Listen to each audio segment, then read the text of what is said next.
Lawrence, my truck is making like a noise. It's making like a bup, bup, bup, bup, bup, bup kind of noise. Well, tell me a little bit more. Does it kind of go up at the end, or a It's more of like a bup, bup, bup, bup, you know what I'm saying? Well, Like, tell you what, cars can make a lot of different noises, especially if you live here in Colorado Springs, you're driving over these awful roads that we have. But either way, if you have a noise that you need to have checked out, bring it in to us at AutoSmith. We'll take a listen. We'll let you know if it's a bup, bup, bup, bup, or a squeak, or a grind, or a groan.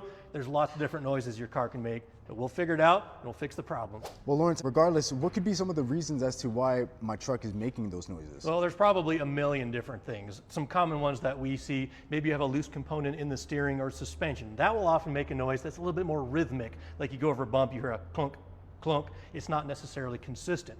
We'll hear some other noises that have to do with brakes. That'll be a little bit more at a regular interval. Like, for example, a bad rotor or a pad that's where it will be like a ch-ch-ch-ch-ch. It's consistent with the turning of the wheel. There's a lot of squeaks that can come from under the hood. Maybe you've got a belt or a tensioner or an idler pulley that's starting to go out. There's a gazillion different noises, but all of them can be fixed. AutoSmith 719-634-4800.